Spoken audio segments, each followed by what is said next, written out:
Je m'appelle Elias Vance, pasteur de 60 ans vivant au Texas. C'est un avertissement urgent, car lorsque le déluge est arrivé, j'ai rencontré Jésus face à face. Il m'a dit quelque chose qui m'a fait froid dans le dos, il fera sombre pendant 3 jours. Beaucoup de gens ne sont pas prêts pour le tremblement qui s'annonce. Si vous regardez cette vidéo en ce moment, je pense que ce n'est pas un hasard. Votre présence ici a une raison d'être. Dans le message d'aujourd'hui, je vais vous expliquer précisément ce qui s'est passé et ce que nous devons faire immédiatement avant qu'il ne soit trop tard. Mais avant de commencer, j'aimerais vous demander une chose. Si ce message vous a touché, si vous percevez ne serait-ce qu'un tout petit peu de vérité dans ce que je dis, dites « Amen » dans les commentaires. Le Texas avançait à toute vitesse, affairé, fier, pensant pouvoir traverser le pays. Nous pensions avoir la situation sous contrôle. Mais Dieu, il ne joue pas selon nos règles. J'avais vu les signes, je les avais prêchés, mais mes paroles se sont envolées comme la poussière dans le vent. Puis la pluie est arrivée. Pas une averse, mais un déluge, comme si le ciel pleurait notre arrogance. Cette nuit-là, le Texas était un champ de bataille entre l'eau et le vent. J'étais dehors, faisant ce que je pouvais. Une famille était bloquée au bord de la rivière, maman, papa, 2 enfants, leur maison à moitié submergée. J'ai attrapé mon vieux bateau de pêche, à peine assez grand pour moi, sans parler d'un sauvetage. Mais dans ces moments-là, impossible de réfléchir. On avance, tout simplement. L'eau était agitée, tirant sur les rames comme si elle nourrissait une rancune personnelle. J'ai crié par-dessus le vent, « Tiens bon, j'arrive ». Leurs visages, effrayés, collés l'un à l'autre, sont restés gravés dans ma mémoire. J'étais tout près, à une vingtaine de mètres de leur porche, quand le monde a basculé. Une vague, ou peut-être des débris, s'est écrasée sur mon bateau. J'ai essayé de nager, de trouver quelque chose à quoi m'accrocher, mais le courant était trop fort. Mes poumons brûlaient. Mes mains tâtonnaient. Le rugissement de l'eau fut la dernière chose dont je me souvins avant que tout ne devienne noir. Et puis une lumière soudaine, lointaine. Ma poitrine ne me faisait plus mal. La peur avait disparu. Je n'étais plus au Texas, plus dans le déluge. J'étais ailleurs. Et puis il était là, Jésus. Sa présence emplissait tout, comme s'il était l'air lui-même qui m'enveloppait, me traversait. Je me suis agenouillé. Il était si grand que je ne pouvais le supporter, jusqu'à ce qu'il parle. « Elias, dit-il, tu ne peux pas rester ici pour l'instant. Ce n'est pas le moment. » Mon cœur se serra un peu, mais sa voix n'était pas dure, juste une douce certitude. Il me montra quelque chose, un aperçu du Texas, de gens en pleurs, d'un monde vacillant dans les ténèbres. « Ils doivent l'entendre, dit-il. Ils doivent savoir. Tu as une mission. Elias, le Texas, le monde, ils ne sont pas prêts. Tu dois le leur dire. » J'ai ressenti une impulsion, et à cet instant, la lumière a commencé à changer, telle une porte s'ouvrant sur le chaos que j'avais laissé derrière moi. C'était comme s'il avait levé un rideau, et j'ai vu le ciel du Texas, non pas tel que je le connaissais, mais à travers ses yeux. Il m'a d'abord montré les éclipses de 2023 et 2024, leur trajectoire se croisant juste au-dessus de notre État. Ce n'était pas de simples lignes dans le ciel. C'était une croix, claire comme le jour, gravée au cœur du Texas. Je retins mon souffle. « Tu vois ça, Elias ?» Sa voix était calme mais lourde de sens. C'est un rappel envoyé il y a longtemps. Un signe de ce qui arrive. Un changement. Un moment qui va tout changer. J'ai prêché sur ces éclipses. Vous savez, je me tenais à l'église, je pointais le ciel du doigt, je disais que Dieu parlait, mais les gens se contentaient de sourire, d'acquiescer, pensant probablement que je courais après des ombres. Maintenant, en le voyant à travers ses yeux, je comprenais. Cette croix dans le ciel était plus qu'un événement cosmique. C'était un avertissement, un signal d'alarme. Il m'a montré comment nous l'avions ignoré, trop occupés par nos vies, notre travail, nos téléphones et nos emplois du temps pour remarquer le message écrit ci-dessus. Mon cœur s'est serré en repensant à toutes les fois où j'avais essayé d'avertir ma congrégation, pour finalement entendre, « Pasteur, ne vous emballez pas trop. » Mais, debout à ses côtés, je savais que ce n'était pas une coïncidence. Le déluge, l'éclipse, n'étaient que des éléments d'un tableau plus vaste, un signal divin que nous avions ignoré. Je ne pouvais détacher mon regard de la croix dans le ciel, brillante d'un poids qui faisait trembler mon âme. Puis Jésus reprit la parole, sa voix égale, celle d'un juge exposant la vérité. Ce déluge, Élie, n'est pas la fin. Ce n'est qu'une ellipse, une pause avant que la véritable histoire ne se dévoile. J'ai ressenti un frisson, non pas à cause du froid, mais sous le poids de ses paroles. Vous avez vu les signes, dit-il. Éclipse, tempête, avertissement. Mais vous, mon peuple, vous avez été si occupés à essayer de contrôler ma création. Si fiers de vos propres idées que vous avez oublié votre véritable rôle d'intendant. J'ai entrevu ce qu'il voulait dire, des scientifiques en laboratoire manipulant la météo comme s'il s'agissait d'une machine, des satellites envoyant des signaux pour déplacer les nuages, des gens qui pensent pouvoir déjouer le plan de Dieu. Ensemencement des nuages. Géo-ingénierie. Ils appellent cela du progrès, mais lui, de l'arrogance. Sa voix n'exprimait pas de colère, mais une profonde tristesse. Tu es né pour prendre soin de mon monde, pas pour le soumettre à ta volonté, dit-il. J'ai pensé au Texas, aux rivières que nous avons endiguées, au ciel que nous avons altéré, tout cela au nom du contrôle. L'inondation n'était pas seulement un coup de malchance. C'était un signal d'alarme, le prélude à quelque chose de plus grand. Vous avez ignoré mes signes, continua-t-il, mais ils ne s'arrêteront pas. Ce n'est que le début. Je repensais à mes sermons, comment j'avais supplié les gens d'écouter, de cesser de traiter la création de Dieu comme un outil. Mais nous avions été trop fiers, trop sûrs de pouvoir tout réparer nous-mêmes. Debout à ses côtés, j'en ai vu le prix. Le déluge était sa façon de crier ce que nous avions refusé d'écouter. Et pourtant, il y avait encore plus à venir, quelque chose qui allait nous bouleverser jusqu'au plus profond de nous-mêmes.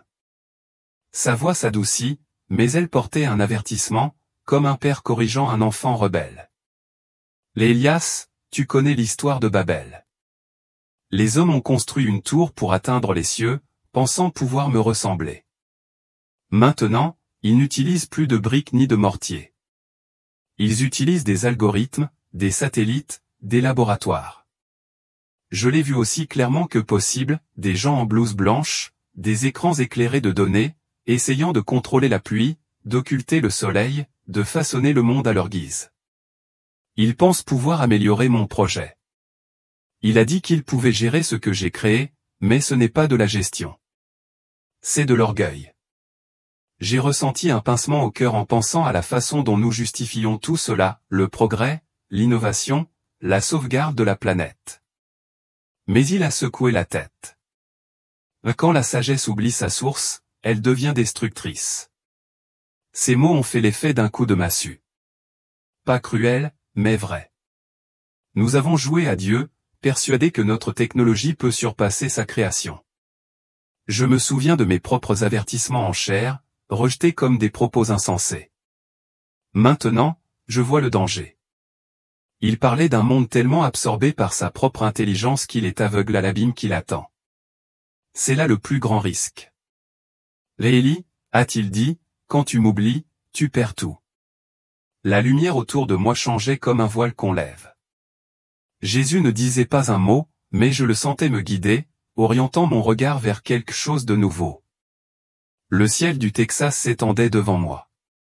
Mais ce n'était pas le grand bleu que je connaissais.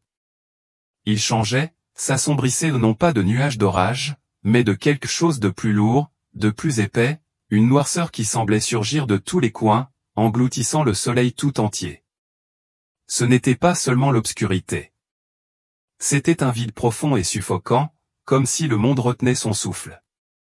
L'air était lourd, pesant sur ma poitrine, même si je n'avais aucun corps pour le ressentir. Les oiseaux, qui jacassaient habituellement dans les arbres, se turent. Pas de vent, pas de bruit, juste un silence qui me fit frissonner. Un froid s'installa, non pas comme un froid hivernal, mais quelque chose de plus profond, comme l'absence de vie elle-même. Je restais là où flottais, je ne sais pas, à regarder cette obscurité se propager. Ce n'était pas seulement le Texas. J'avais l'impression que le monde entier était enveloppé par cette ombre.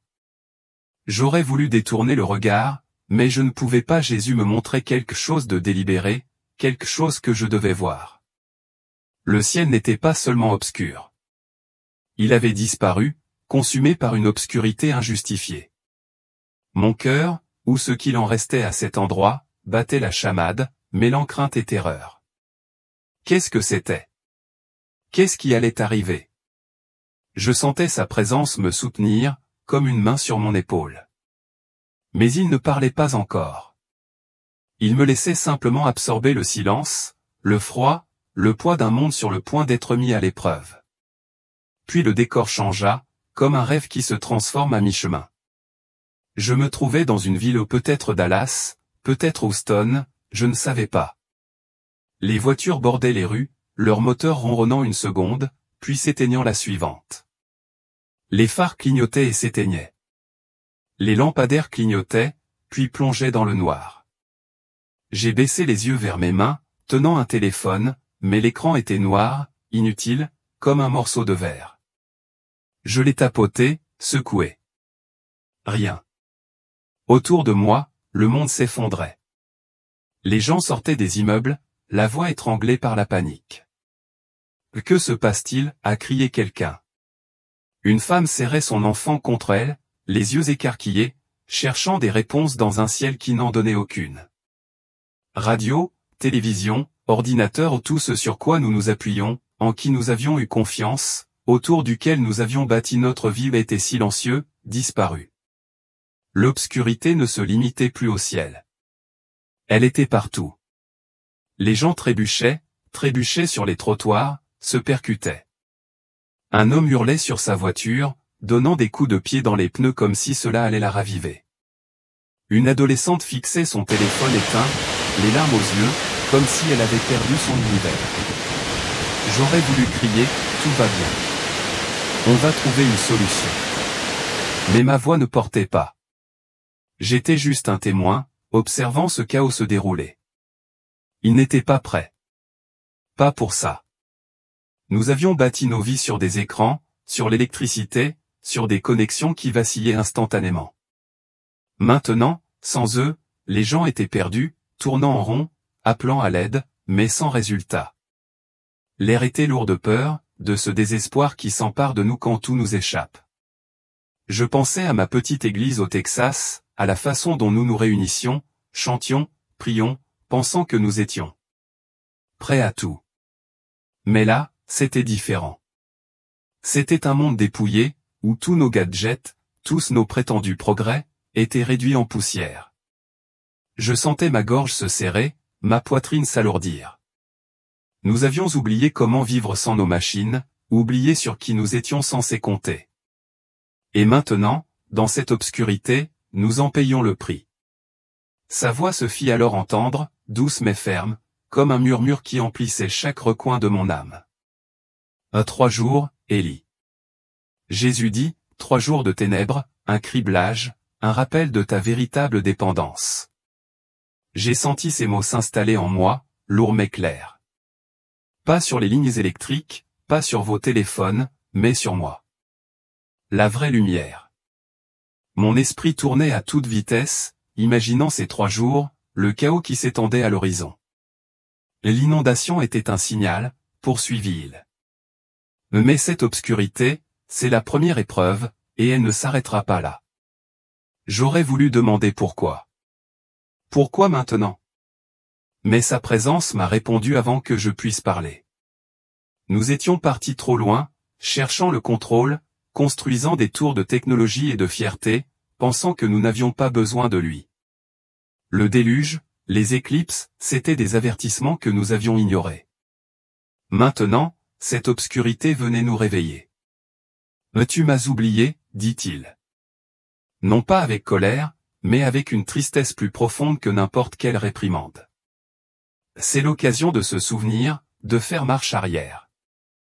Je l'ai vu alors, le monde trébuchant, désespéré, mais pas perdu.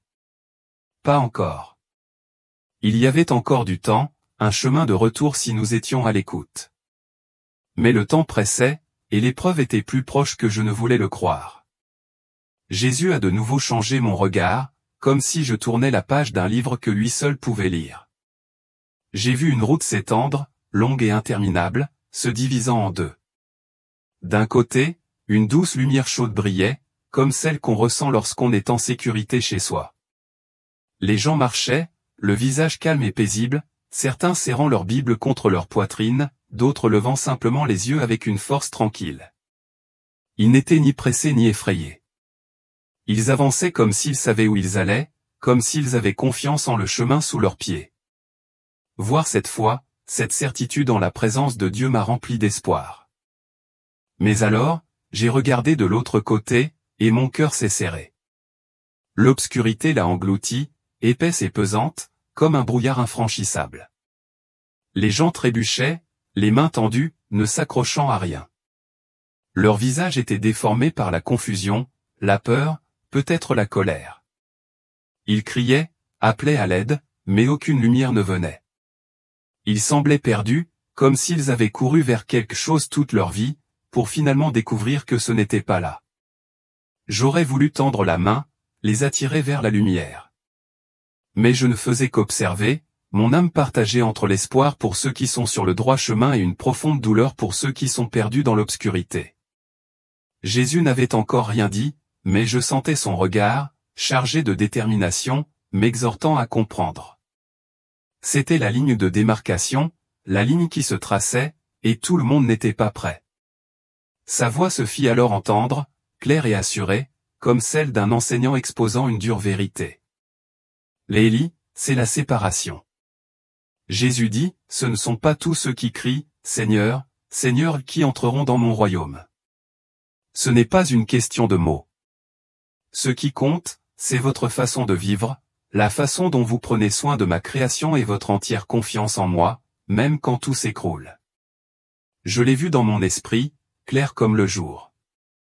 La route se divisait, un côté rayonnant de foi, l'autre enveloppé de chaos. Il ne parlait pas d'assistance à l'église ni de prière à voix haute. Il parlait de l'essentiel, nos choix, nos priorités. Beaucoup se croient prêts, a-t-il poursuivi. Mais ils sont orgueilleux, s'accrochant à leurs possessions, justifiant des choses qui me font de la peine. J'ai pensé à mes compatriotes du Texas, des gens bien, mais certains tellement absorbés par leur propre plan, leur propre contrôle, qu'ils en oublient qui est vraiment aux commandes. Vous avez été appelés à être des intendants, a-t-il dit, à prendre soin de ma terre, et non à la déformer à votre guise. Je me souviens d'avoir prêché à ce sujet, mettant en garde contre toute atteinte au plan divin, l'ensemencement des nuages, la géo-ingénierie, tout ce qu'on appelle le progrès. Certains ont acquiescé, mais d'autres ont levé les yeux au ciel, pensant que c'était juste le vieil Élias qui s'énervait. Maintenant, je voyais la vérité. Il ne s'agissait pas d'avoir raison. Il s'agissait d'être fidèle, de faire confiance à Dieu quand le monde tremble. Trop de gens pensaient que la foi était une affaire de dimanche, pas une vie sacrifiée pour soi. Cette fracture n'était pas due à nos paroles, mais à nos choix chaque jour, à chaque instant. Son ton se fit plus dur, non pas colérique, mais pressant, comme un avertissement incontournable. Ils ne se trompent pas seulement eux-mêmes, dit Jésus. Ils utilisent mon nom pour justifier ce qui va à l'encontre de ma volonté. Ils prétendent sauver le monde, protéger l'humanité, mais ils oublient que je suis le seul à avoir ce pouvoir. L'actualité m'est revenue à l'esprit. Les scientifiques, les dirigeants, tous parlaient de réparer la planète grâce à leur technologie, leurs projets, leurs avancées. Cela semblait noble, mais ils la perçaient à jour. Quand la sagesse humaine se place au centre, a-t-il dit, elle devient le mensonge le plus dangereux de tous. J'avais le ventre noué en pensant à la façon dont nous avions déguisé notre orgueil en progrès. Des gens dans les laboratoires, dans les salles de réunion, persuadés de pouvoir surpasser la création de Dieu. Même certains chrétiens affirmaient que tout cela était pour le bien commun, utilisant la foi comme un sceau d'approbation. Il m'oublie, dit-il. Et ces mots me blessèrent. Nous étions si occupés à construire nos propres tours plus sophistiqués que Babel, mais tout aussi voués à l'échec. L'obscurité que j'avais vue, les 3 jours qui s'annonçaient, était un signal d'alarme. Nous ne risquions pas seulement une tempête. Nous risquions nos âmes en pensant que nous n'avions pas besoin de lui. La voix de Jésus était lourde de sens, comme celle d'un père donnant une leçon difficile mais nécessaire. « Lélie, dit-il, j'ai donné à l'humanité ma création, non pour la dominer, mais pour en prendre soin. J'ai senti résonner en moi Genèse 1, 26-28, Dieu nous donne la domination, non pour dominer, mais pour en prendre soin. Et qu'est-ce qu'un intendant, Elias, demanda-t-il d'un ton ferme mais patient. C'est quelqu'un qui prend soin de moi, qui nourrit, qui protège. Pas quelqu'un qui modifie mon travail d'un geste orgueilleux. Tu l'as oublié.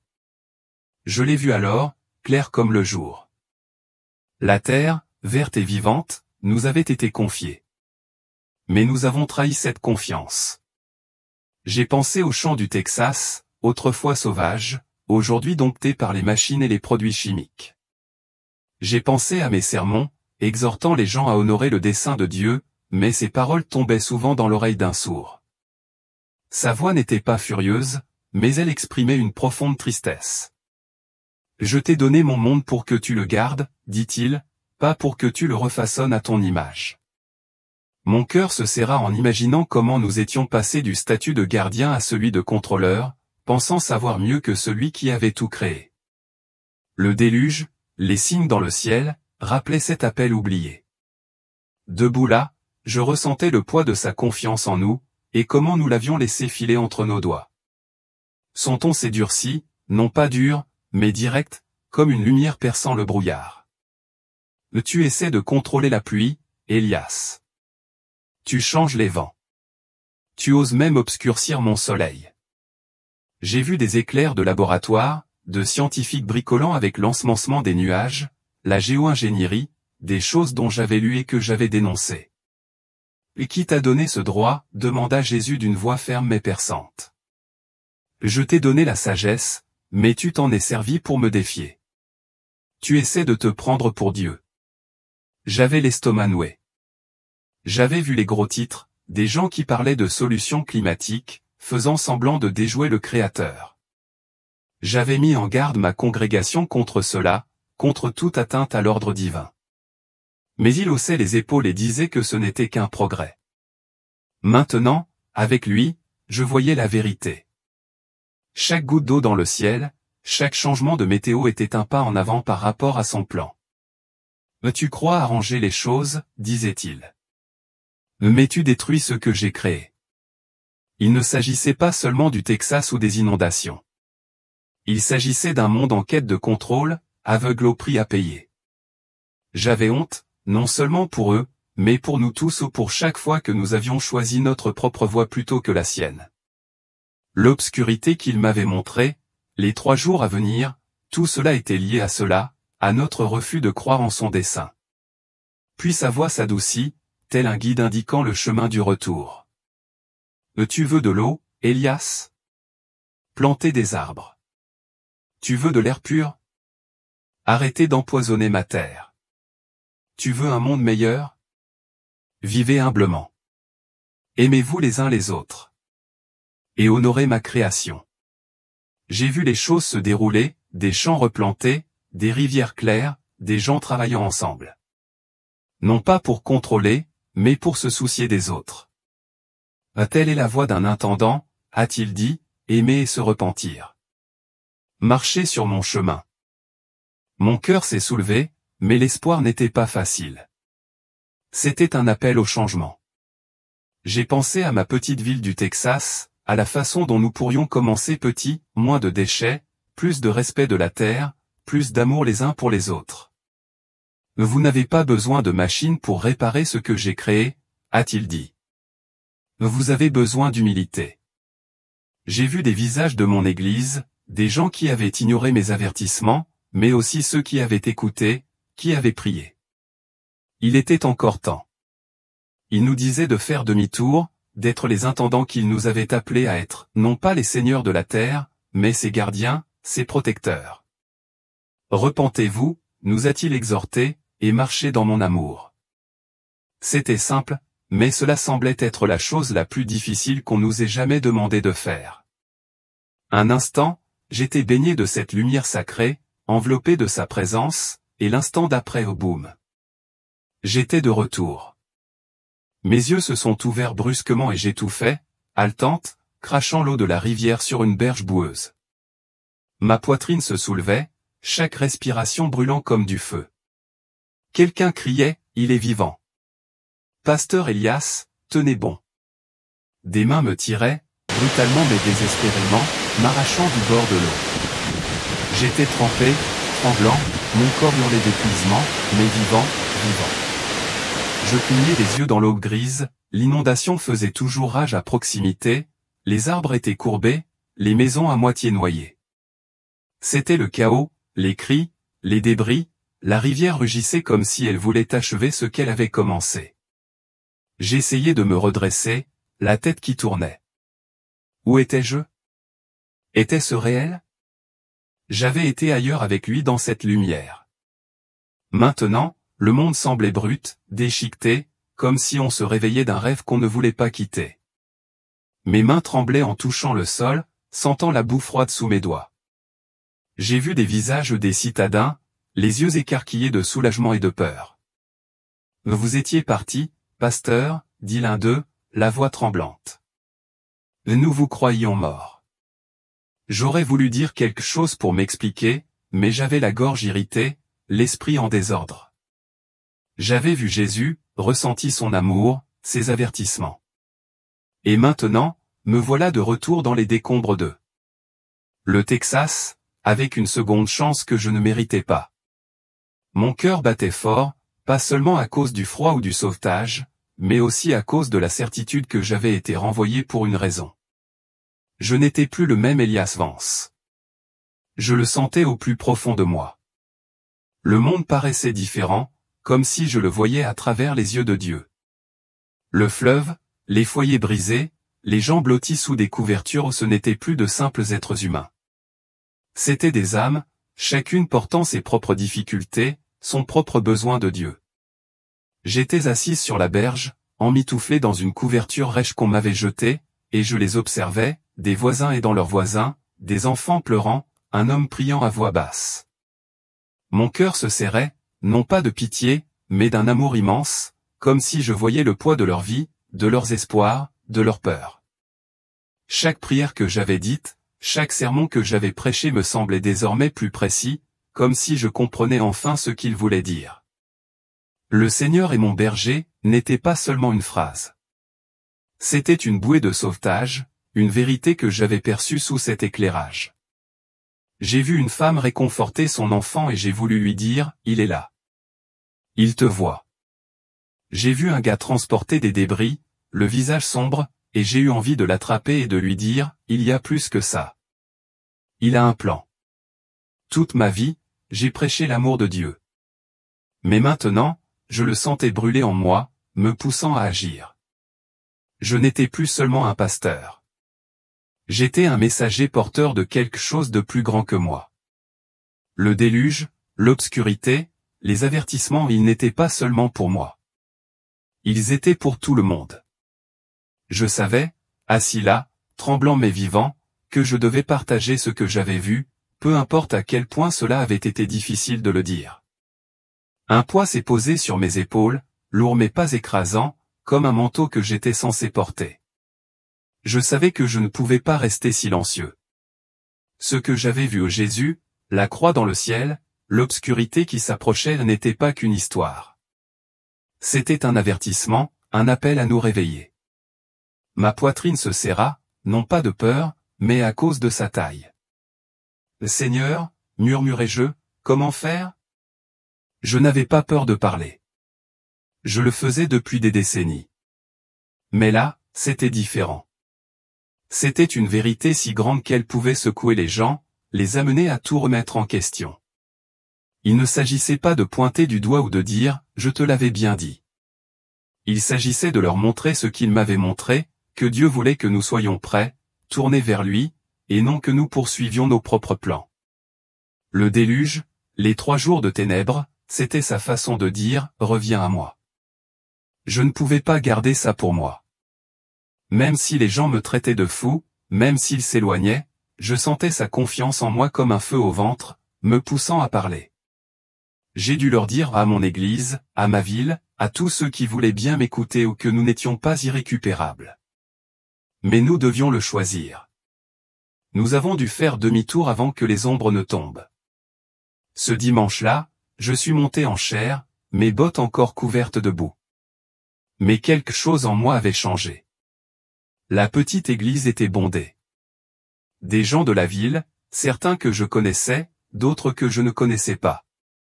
Tous me regardaient, attendant.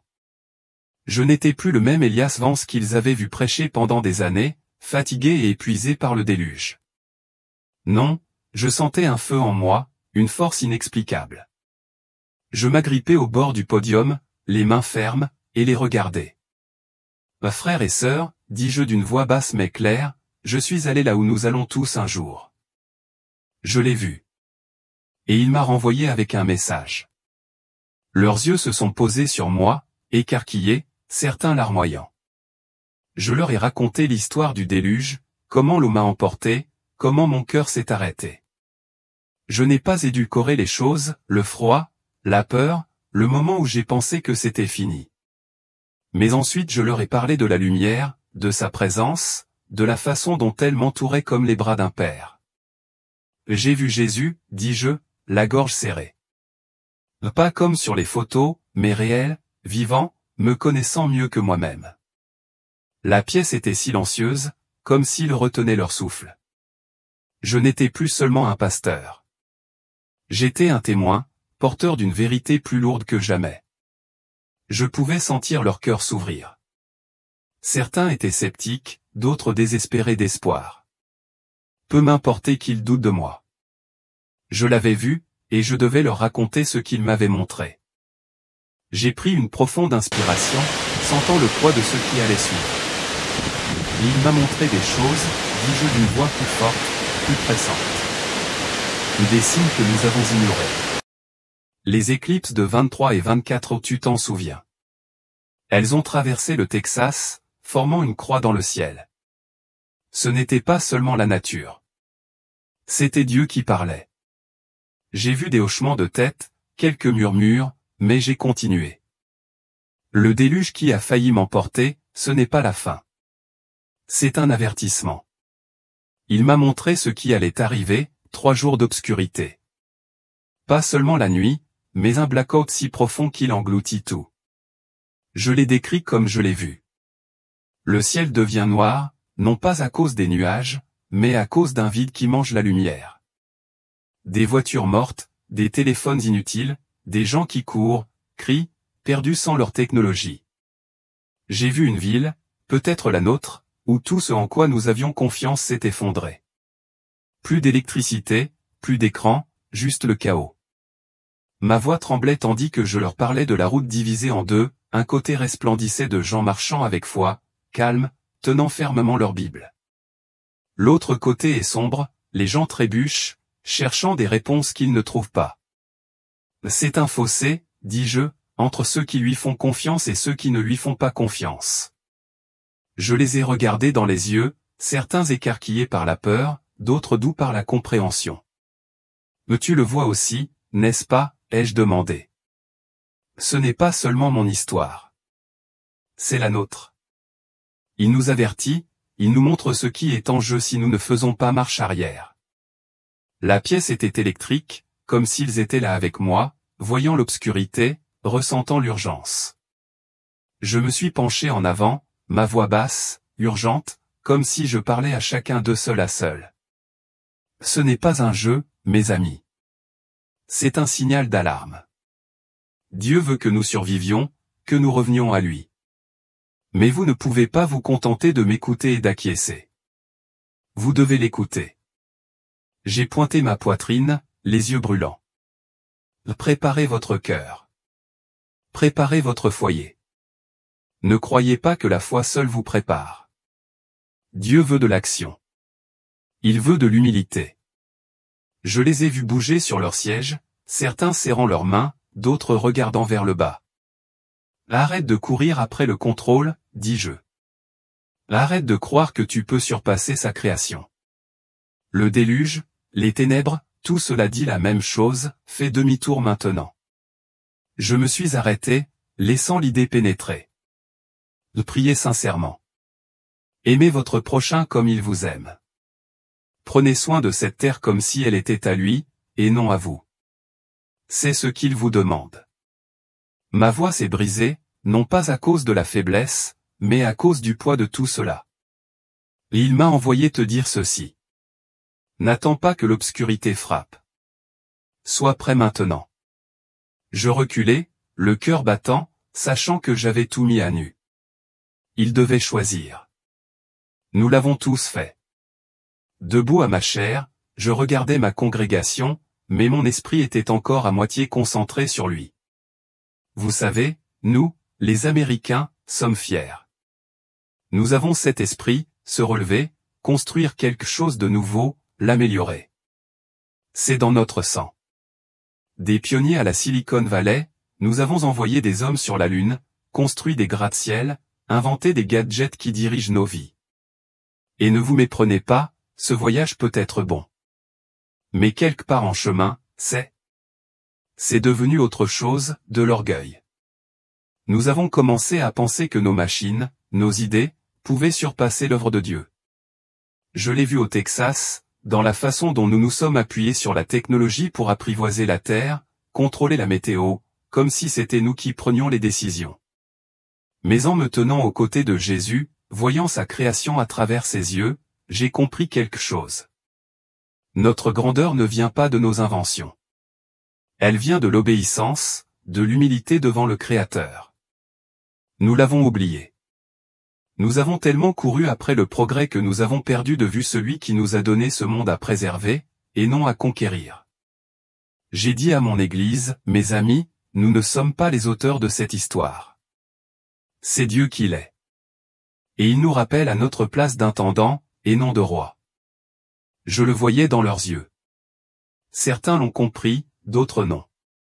Mais je devais le dire. Notre force, notre véritable grandeur, réside dans le fait de nous incliner devant lui, et non dans la construction de tours qui éclipseraient sa création. Je savais que certains dans les bancs de l'église pensaient, « Elias, tu ressembles à un de ces conspirationnistes. » Je comprends. Je l'ai déjà entendu. Quand je parlais des éclipses, des inondations, des avertissements, ils me disaient, « Pasteur, ce ne sont que des balivernes. » Mais laissez-moi mettre les choses au clair. Ce n'est pas une théorie inventée de toutes pièces. Les éclipses de 23 et 24 ont eu lieu. Des scientifiques les ont suivis, cartographiés, et ont vu cette croix dans le ciel du Texas. Ce n'est pas moi qui raconte des histoires. C'est réel. Et la géo-ingénierie, l'ensemencement des nuages. Ce n'est pas un secret. On peut lire ça. Des laboratoires, des gouvernements, des gens qui essaient de contrôler la météo comme si c'était une voiture. Ils appellent ça la science, le progrès. Moi, j'appelle ça jouer avec le feu. J'ai dit à mon Église, ce n'est pas une folie. J'en ai vu les conséquences. Pas ici, mais là où personne ne veut aller sans lui. Jésus m'a montré ce qui arrive quand on croit pouvoir contrôler sa création. L'obscurité, le chaos, le monde qui s'effondre parce qu'on s'est appuyé sur notre propre intelligence plutôt que sur la sienne. Je les ai regardés d'une voix ferme. Vous n'êtes pas obligés de me croire. Regardez le ciel. Lisez les nouvelles. Ça arrive. Mais je vous dis ce qu'il m'a dit. Nous sommes sur la bonne voie. Et il n'est pas trop tard pour faire marche arrière. Certains ont acquiescé. D'autres ont détourné le regard. Mais j'ai continué. J'ai vu le prix à payer pour l'ignorer. Le déluge n'était qu'un avant-goût. Les 3 jours de ténèbres. Cela arrivera si nous n'écoutons pas. Je n'étais pas là pour les effrayer, mais pour les réveiller. Ce n'était pas une histoire. C'était un avertissement venant directement de celui qui voit tout. Le monde a une façon bien à lui de mettre les choses en valeur. Vous savez, il balance des mots comme progrès, développement durable, préservation de la planète, et ça sonne tellement bien, tellement juste. Mais j'ai senti sa voix dans mon cœur me mettre en garde. Lélie, c'est un mensonge. Derrière ces belles promesses se cache l'orgueil. Ce même orgueil qui a bâti Babel, qui croit pouvoir réécrire le dessein de Dieu. J'ai dit à ma congrégation, ils vous diront que c'est pour l'avenir, pour l'humanité, mais c'est une question de contrôle, de croire que nous pouvons faire mieux que lui. J'ai compris cela clairement dans ce lieu avec Jésus. Nous ne nous contentons pas de jouer avec la météo ou la technologie. Nous pénétrons sur son territoire, nous comportons comme si nous en étions les créateurs. C'est subtil, astucieux, empreint de bonnes intentions, mais c'est dangereux. Il faut rester vigilant, dis-je d'une voix basse et sérieuse. Utilise sa parole pour tout vérifier. Si ça ne correspond pas à ce qu'il dit, ce n'est pas de lui. Je l'ai regardé, le cœur lourd, mais sûr de moi. Le monde est doué pour nous tromper. Mais la vérité de Dieu est perçante. Ne tombe pas dans le piège du mensonge selon lequel nous pouvons nous sauver nous-mêmes. Lui seul le peut. Je me tenais à ma chair, le cœur encore lourd des visions, de l'obscurité, du chaos, de la route divisée. Mais Jésus m'a montré autre chose, quelque chose qui m'a semblé être une bouée de sauvetage. Même si ces 3 jours d'obscurité arrivent, j'ai dit à mon assemblée d'une voix douce mais ferme, Jésus est toujours là. Son amour, sa présence, ne s'efface pas. Même dans la nuit la plus noire. Je sentais encore cette lumière de l'époque où je me tenais à ses côtés. Chaude, vivante, m'enveloppant comme une promesse. Il est la vraie lumière, dis-je. Pas celle qu'on branche ou qu'on recharge, mais celle qui ne s'éteint jamais. J'ai vu leurs visages, certains effrayés, d'autres s'accrochant à l'espoir, et je me suis penché vers eux. Il m'a montré que même dans ces ténèbres, ceux qui lui font confiance, qui s'appuient vraiment sur lui, trouveront leur chemin. Il vous guidera, vous protégera, non pas parce que vous êtes parfait, mais parce que vous êtes à lui. J'ai pensé à ce chemin lumineux, à ces gens marchant le visage serein, une Bible à la main. Ce n'était pas seulement une vision. C'était une vérité à laquelle nous pouvions nous accrocher.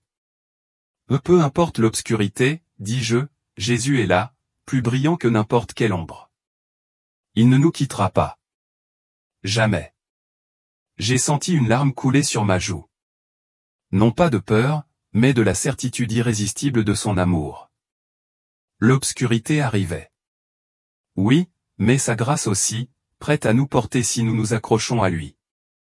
J'ai pris une inspiration, sentant le regard de la salle braqué sur moi. Écoutez, les amis, préparez-vous à ce qui va arriver. Ce n'est pas une question de peur, ai-je dit d'une voix ferme mais chaleureuse.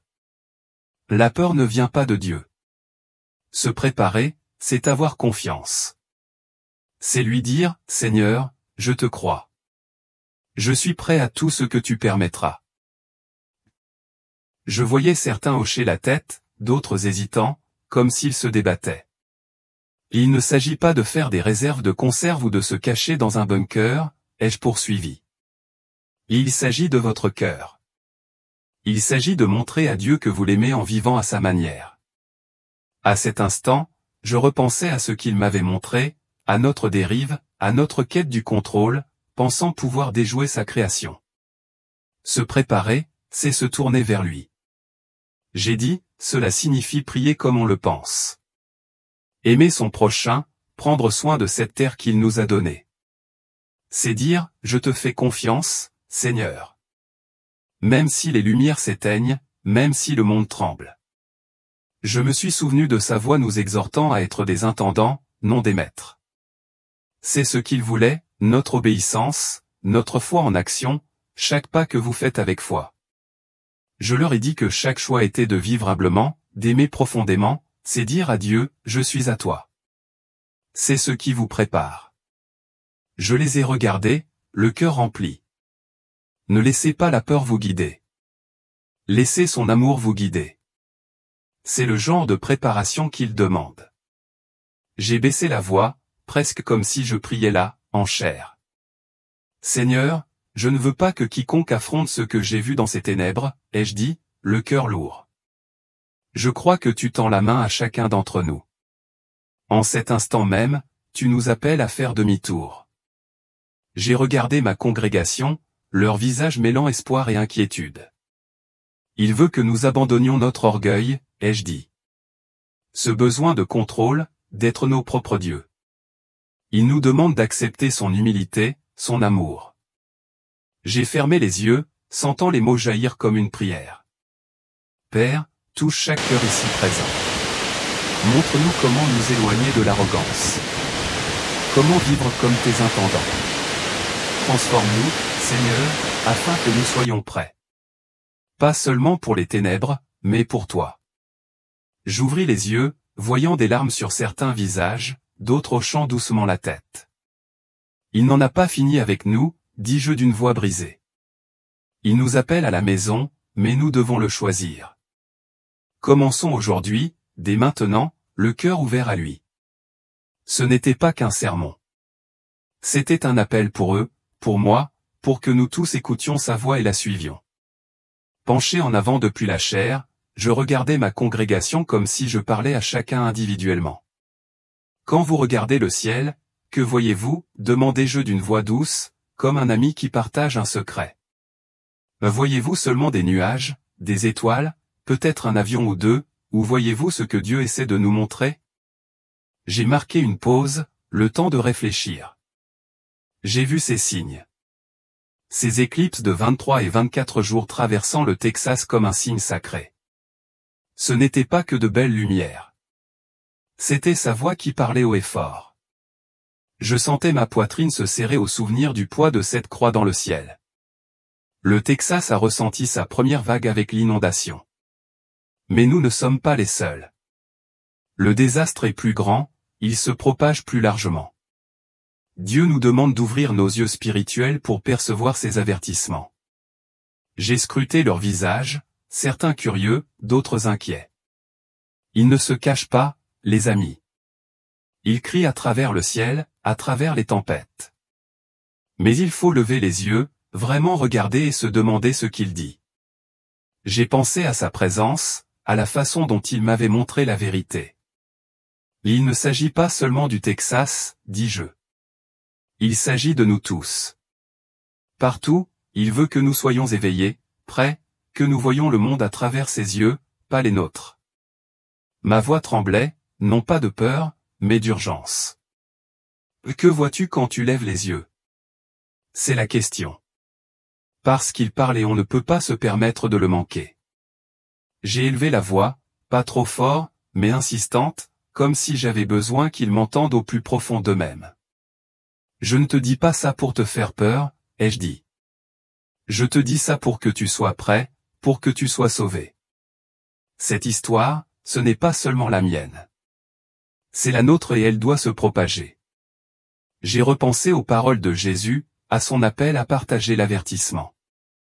Rentre chez toi et dis-le à ta famille, ai-je insisté. Parle à tes amis, à ton église, à tous ceux qui veulent bien t'écouter. Nous devons être unis dans cette foi pour être les intendants qu'il nous a appelés à être. J'ai vu quelques têtes hocher la tête, j'ai senti leur cœur s'agiter. Nous ne nous battons pas seulement pour nous-mêmes, dis-je. Nous nous battons pour l'honorer, pour prendre soin de sa création comme il l'a demandé, pour partager ce message sur le déluge, les ténèbres, son amour. Il ne s'agit pas de peur. Il s'agit de se réveiller. Je souris, m'adoucissant un peu. Et puis, j'aimerais savoir d'où vous entendez ça. Laissez un commentaire ci-dessous. Dites-moi votre ville, votre état. Je veux savoir. Ce message atteint tous les coins du pays. Peut-être même au-delà. Voyons jusqu'où sa voix peut porter. J'ai ressenti une lueur d'espoir en imaginant des gens à travers l'Amérique, peut-être le monde entier, se donnant la main pour cette vérité, prêts à répondre ensemble à son appel. J'avais tout vu. J'étais mort. Mes amis, j'étais parti. Et je l'ai vu. Jésus est réel. Ce n'est pas une histoire, ce n'est pas une image dans un livre. Il est vivant et il vous aime. Mes yeux brûlaient, non pas de larmes, mais de conviction. Il vous veut. Chacun d'entre vous. Peu importe ce que la vie vous réserve. Peu importe combien de fois vous avez trébuché, il est là, les bras ouverts, prêt à vous serrer contre lui. Je les regardais, le cœur rempli. Ne l'abandonne jamais, dis-je. Le déluge, l'obscurité, quoi qu'il arrive, il est plus grand. Je l'ai vu. J'ai ressenti son amour, sa force. On tombe, on se relève, car il attend. Je marquai une pause, laissant les choses se calmer. Ce monde te mettra à l'épreuve, mais il est ton ancre. Ne lâche pas prise. Je sentais sa présence en moi, me poussant à le répéter une fois de plus. N'abandonne jamais Dieu. Il ne t'a jamais abandonné.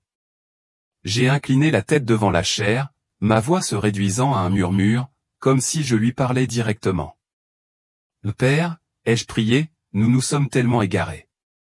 Nous avons essayé de prendre ta place, pensant pouvoir contrôler ta création, ton ciel, tes rivières, ton monde. Pardonne-nous, Seigneur, notre orgueil. Mon cœur était lourd en pensant aux scientifiques, aux dirigeants, à nous tous qui avons couru après le progrès au détriment de votre plan.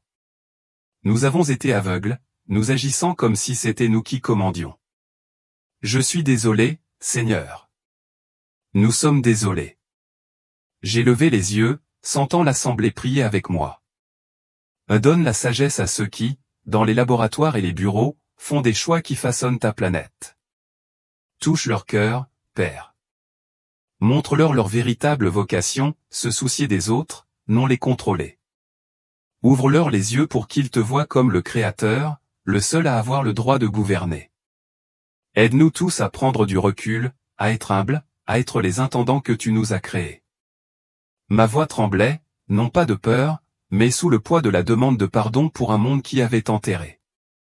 Mes mains agrippèrent le podium, ma prière devenant plus forte, plus pressante. Seigneur, prépare-nous, dis-je, ma voix chargée du poids de ce que j'avais vu. Prépare nos cœurs à ce qui vient. Les épreuves, les ténèbres, tout ce que tu permettras. Donne-nous la force d'y faire face, non par nos propres forces, mais par les tiennes. J'ai repensé à ces 3 jours, au chaos, à la peur, et j'ai persévéré. Père, fais de nous des êtres qui te font entièrement confiance, même quand le monde s'écroule. Quand les lumières s'éteignent, quand plus rien n'a de sens. Je sentais la pièce avec moi, leur cœur se joignant au mien. Seigneur, aide-nous à être de bons intendants, aimant ton peuple, prenant soin de ta terre, vivant comme tu nous as appelés à le faire. Fais que nous montrions notre foi par nos actes, par l'amour, par l'humilité. Nous ne voulons pas simplement dire que nous croyons. Nous voulons la vivre. Ma voix s'est brisée, pleine d'espoir et de désespoir. Serre-nous fort, Seigneur, et guide-nous pour que nous soyons fidèles, prêts à faire ta volonté. Quoi qu'il arrive. Je levai les mains, la voix ferme et pleine de respect. Père, nous savons que tout pouvoir, toute sagesse, toute gloire t'appartiennent à jamais. Tu es le Créateur, la lumière, celui qui nous tient entre tes mains. J'ai senti sa présence forte et assurée tandis que je priais. Nous te confions tout, nos peurs, nos espoirs, nos vies. Guide-nous, protège-nous, ramène-nous à la maison. Nous te faisons confiance, Seigneur, et nous te rendons grâce. Je m'arrêtai, le cœur plein, puis je conclus par le seul mot qui me semblait juste, Amen. Voilà mon histoire, les amis. Un voyage depuis les confins de la mort, à travers sa lumière sacrée, et de retour ici avec la mission. L'inondation qui a balayé le Texas. Les signes gravés dans le ciel. L'avertissement de ces 3 jours sombres. Tout cela n'est que l'élément d'un tableau plus vaste. C'est une image de l'amour de Dieu, de ses avertissements, de son appel. Je me suis retrouvé dans cette lumière, j'ai senti sa présence et j'ai vu ce qui nous attend si nous ne l'écoutons pas. Mais voilà le problème, il ne s'agit pas de peur. Il s'agit de se laisser guider par son amour. Laissez sa foi nous préparer. Ne laissez pas l'obscurité vous effrayer et vous forcer à vous cacher. Laissez sa vérité vous guider vers la fermeté, vers une vie de gardien, vers l'amour de sa création comme il l'a voulu. C'est ce qu'il m'a montré, et c'est ce que je partage avec vous. Tu n'es pas seul dans cette situation. Tu sais, Jésus m'a accompagné dans ce déluge, dans cette lumière, et il marche avec toi aussi. Il voit tes difficultés, tes doutes. À chaque instant où tu as l'impression de te noyer, il est là, prêt à t'écouter, prêt à te relever. N'ayez pas peur de le chercher. Que vous soyez au milieu d'une tempête ou d'une journée calme, il n'est jamais loin, jamais trop occupé pour vous. Son amour est plus grand que les ténèbres, plus fort que les inondations. Appuie-toi sur lui chaque jour. Laissez cette histoire vous habiter. Laissez-la résonner dans votre cœur. Cherchez-le. Faites-lui confiance. Que son amour vous guide aujourd'hui et toujours. Merci de votre écoute et de votre présence. Si mon histoire, celle d'Elias Vance, vous a touché, vous a fait réfléchir ou a simplement touché votre âme, n'hésitez pas à vous abonner. Cette chaîne est consacrée à des histoires vraies, à de véritables témoignages de la vérité divine. De la lumière du ciel aux avertissements incontournables.